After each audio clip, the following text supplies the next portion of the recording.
Dando o devido crédito aqui para as pessoas que não sabem da história do stand-up, o Diogo é basicamente um dos caras ali que plantou a semente desse movimento todo, que há uma polêmica muito grande. Sabe quem estava aqui antes? Niso Neto. O Niso. Aí o Niso fala Pode assim, crer. porque esse negócio do stand-up já tinha muito tempo. O pai dele era bolado com isso. O Chico Anísio não... O Chico Anísio, quando a gente surgiu com o stand-up, o Cláudio Torres veio com uma premissa que já era um negócio que vinha lá do Fernando Ceilão, lembra? Uhum. Que era, tipo, que o texto tem que ser assim, assim, assado. Daí o Chico Anísio era bolado, que ele falou, porra, então vocês estão impondo uma parada que o humorista não pode mais contar piada. Era isso. Embora o Chico Anísio, eu acho um cara genial, que eu vi muitas coisas que foi escrito de próprio punho dele, que era a criação dele, que eu achava genial. Sim. Mas ele nunca achou que isso seria, tipo, que isso ia acontecer. Vamos dizer, tipo, ele viveu pra ver a gente cagando uma certa regra, né? Que hoje pra gente não é mais cagação de regra, é simplesmente normal.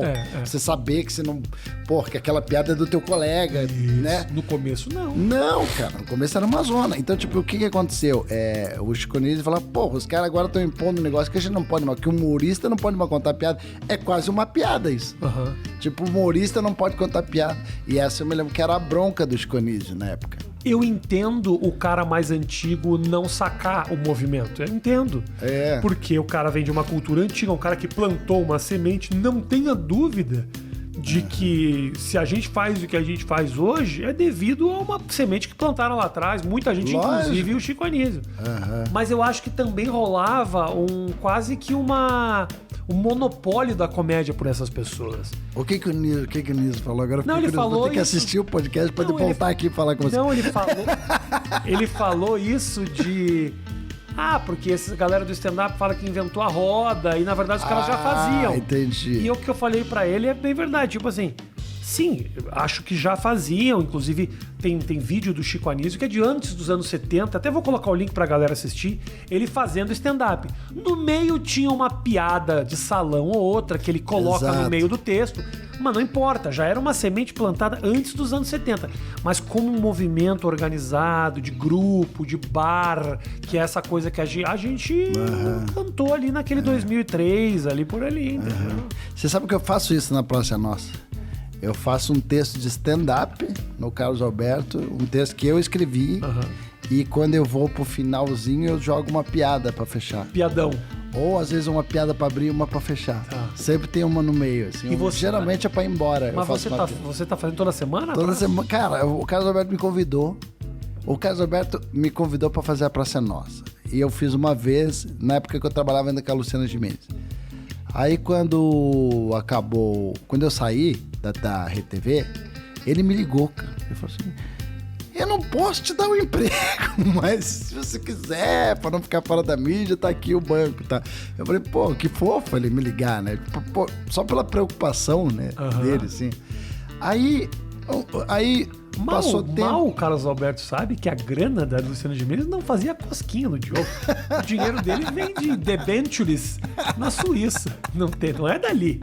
Não era Gimenez que pagava as contas. Suíça não digo, mas agora eu tenho o passaporte luxemburguês. Eu sempre me conta essa aí depois. Mas vai, aí ele liga. Aí ele me ligou, daí depois de um tempo passou a pandemia, voltou, quando foi voltar à praça, acho que ele teve a perda de um grande cara, que era o Paulinho Gogó, que é um cara pesadíssimo ali na Praça Nossa. Sim. Em termos de, já virou patrimônio da Praça Nossa.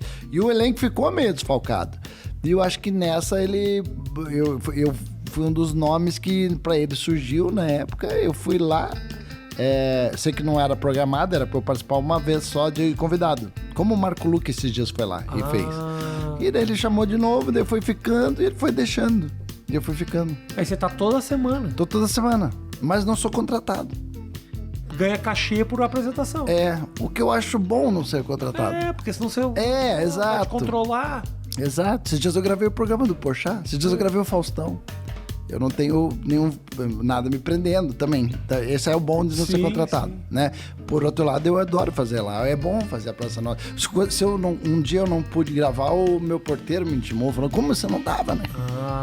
E né, porque... Falou, como você não tava na Praça Nossa? E eu falo assim, tem muita gente, eu falo do meu porteiro, que é a minha primeira referência, Mas tem uns advogados lá, o meu irmão é juiz, né? Tem uns advogados lá de Curitiba, amigo dele, que assistem, assim, porra, a gente gosta. É público cativo. A gente gosta, eu sempre vou assistir a Praça é Nossa, porra, sabe? Os caras...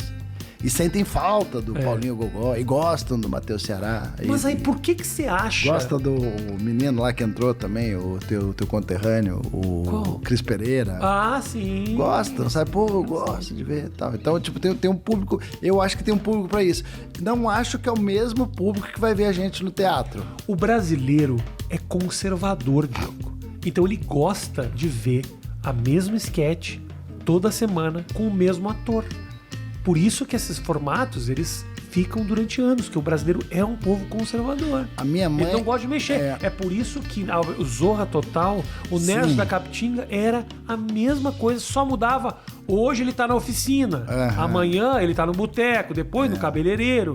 É isso, mas é a mesma coisa. É o público da Dona Dulce, conheceu a minha mãe, né? Lembra da Dona Dulce? Exatamente. Mas é um mérito, mas tem um mérito por trás desses negócios. A minha mãe, ela, quando acabou aquele Zorra Total, que eu inclusive participei, né? O Zorra era muito doido, né? Porque o Zorra era assim, quando eu entrei no Zorra, não sei se você tá lembrado dessa época, você tava bombando, você nem vai lembrar que você tava voando com o CQC na época. Mas eu entrei no Zorra numa época, cara, que acabava a novela Caminho das Índias e entrava o meu quadro. Era tipo assim, eu pegava um pico da audiência da Globo.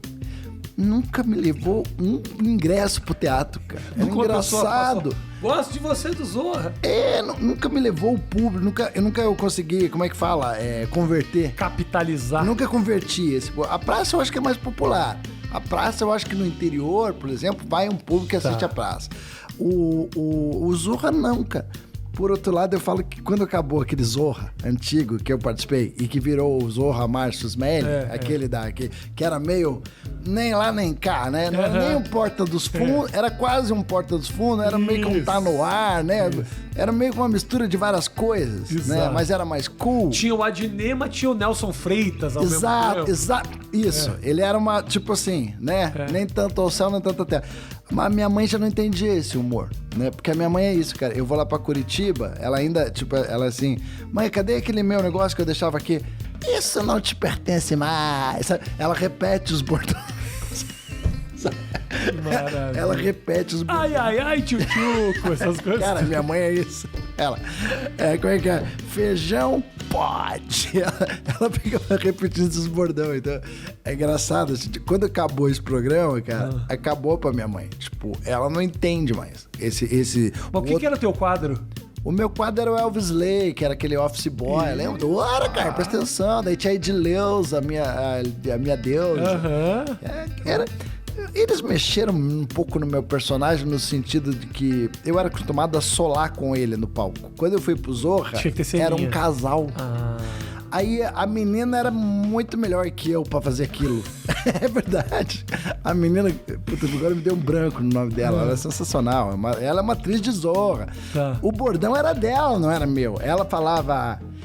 Tu é boy! Sabe, tipo assim, a palavra tônica era dela, não era minha. Então eu fiquei eu era meio que um coadjuvante ali no... Você era um personagem que era a escada dela. Eu era quase que isso. Não, ela era pra ser escada minha, mas no fim ela era melhor que eu pra fazer aquilo. Entendi. Ela era a cara do Zorra, ela era muito mais pro lado do Leandro Hassum, assim, daqueles caras. Ela gritava alto. Cara, eu sou o João Gilberto, cara. Se eu não tiver um microfone grudado na minha boca, se eu não tiver um retorno, eu não me ouço, cara. Minha voz é baixinha, não tem aqueles... Eu falo baixo também. Porra, eu vejo comediantes, cara, que o próprio Oscar... Você sarro. O sarro. Você vê comediante com o microfone aqui, ó. O microfone aqui, ó. O cara fala aqui, ó. Por quê? Porque a voz dele é alta. Eu não, eu também grudar aqui, não sai.